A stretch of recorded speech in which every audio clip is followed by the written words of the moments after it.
If I was a ref, I know I would mess up all the time. Yeah. Like, I'm not saying that your job is easy, but when it is a simple call right in front of your face multiple times, what are you doing? WNBA is on fire, and not in the good way they hoped. Sophie Cunningham just torched the refs, the players, and the league's entire fake moral high ground.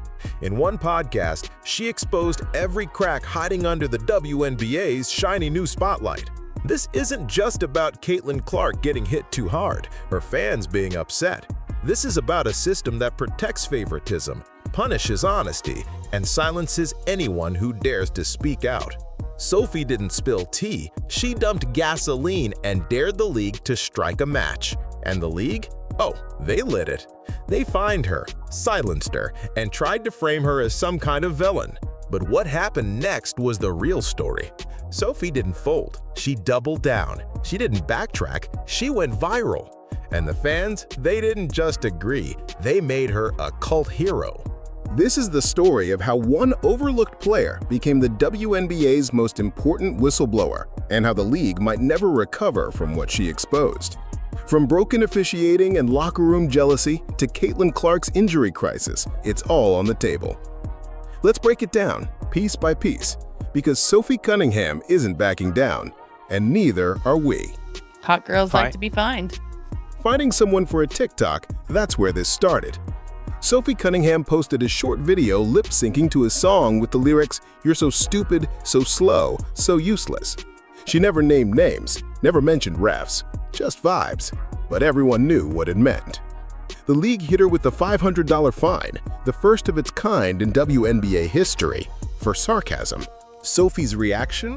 Laughter. She reposted, then dropped the line that broke the internet. "Finding me $500 won't do." It became a meme, a movement, a symbol of resistance. The phrase "hot girls like to be fined" took off like wildfire. What started as a petty disciplinary move turned into a full-blown PR disaster for the league. They looked thin-skinned. Sophie looked cool, relatable, fearless, and fans loved it. But behind the scenes, something deeper was brewing, because that TikTok wasn't random, it was retaliation. Just days earlier, Sophie took a brutal elbow to the chest during a game against the Connecticut Sun. The refs saw it, made no call. So when Sophie made that TikTok, she wasn't just being petty. She was protesting a system that protects bad behavior and punishes truth. And the WNBA, they proved her point by trying to silence her. You want to understand why Sophie made that TikTok? Let's talk about what happened against the Connecticut Sun. It was a heated game. Sophie sets a hard screen, clean, legal. What does she get in return? An elbow, direct to the chest, drops her on the spot. The ref? Standing right there. Nothing. No whistle, no warning, just play on. This wasn't a missed call, it was a decision. And it sent a message. We're not protecting you, we're not protecting anyone, especially not if you're standing up for Caitlin Clark. That elbow lit the fuse. Sophie's teammates were furious, the fans were livid, and the internet exploded. Clips of the hit went viral. People were comparing it to hockey-style checks. Commentators started asking, what is going on with WNBA officiating? The country, like, everyone's like, what is going on with the refs? And I'm like, I don't know. Sophie didn't yell. She didn't whine. She got creative. That's where the TikTok came in. A passive-aggressive protest that cut through all the league's polished PR noise. And that's what made the WNBA panic. Not because of what she said, but because it resonated. Because fans saw the truth behind the sarcasm. The officiating wasn't just inconsistent, it was dangerously biased. And Sophie wasn't about to let it slide. After the fine, Sophie could have played nice. She could have posted an apology, moved on, let it blow over. Instead, she launched a podcast and used the very first episode to go nuclear. Show Me Something wasn't subtle, it wasn't safe. It was Sophie Cunningham uncensored. She said what players whisper in private, what fans scream on social media, and what the league pretends doesn't exist. In the first half, the refs didn't call. Someone should have been thrown out, and the refs did not call it. Correct, I remember that. They didn't. She said WNBA refs are emotional, soft, too sensitive to criticism. She said they hold grudges, that they make calls based on feelings, not fact. And it's not just her opinion. She compared it directly to the NBA, where players curse refs out and still get fair calls, where respect isn't about silence, it's about strength. But in the WNBA, Diana Taurasi is the only player allowed to talk back to refs. Everyone else, sit down, shut up, or get punished. Sophie pulled no punches. She said, "I don't even have a leash," she said. "I've got a collar with a hand on it." The message was clear. The league isn't just mishandling officiating, it's using it to control players. And if that's the truth, then the WNBA has a much bigger problem than TikTok videos. Caitlin Clark isn't just getting fouled, she's getting hunted. Full body checks, eye pokes, hip slams, you name it, she's taken it. And the refs, crickets. It's like they've gone blind when it comes to protecting the league's biggest star. Sophie Cunningham said it best. If this happened to anyone else, someone would get tossed. But with Caitlin, it's open season. And here's the kicker. When Clark dares to react, boom, technical foul. For what? Showing emotion after getting hit in the face? That's not just unfair, it's dangerous. The inconsistency from the refs isn't just frustrating, it's reckless. This is how careers get shortened. This is how generational talent gets wasted. Referees are supposed to maintain order. Instead, they're enabling chaos. Opponents know they can get away with it.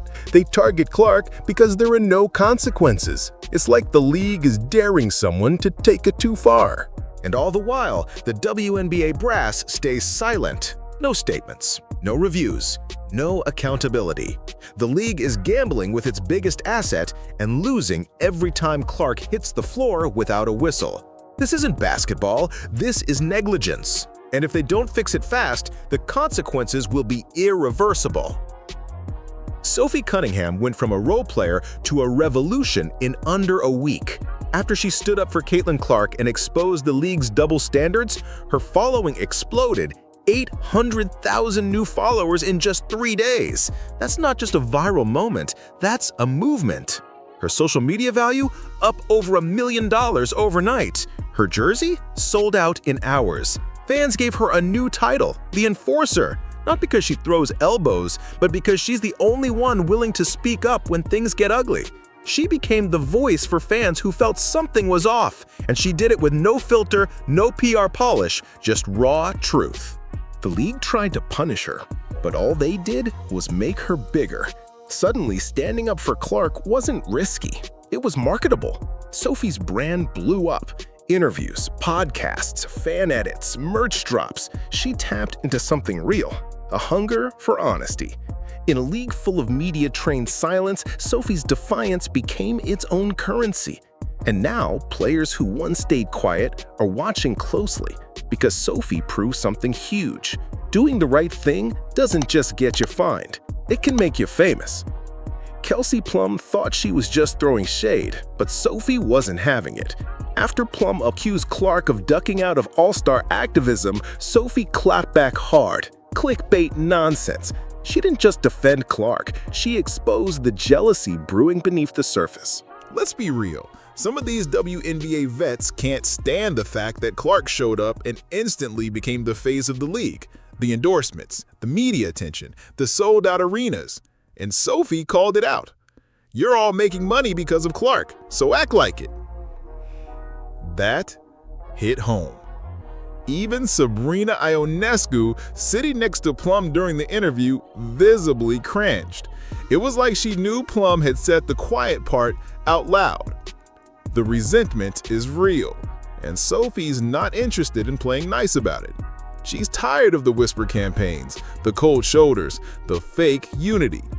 In her words, I'm not doing this for clout. I'm doing it because the silence is killing us. By naming the jealousy, she broke a code. And once again, fans rallied behind her. Because this wasn't just drama, it was truth. Ugly, uncomfortable truth. And when Sophie speaks it, the league can't look away. Then it happened. Caitlin Clark got hurt in her own city right before the All-Star game she was supposed to headline.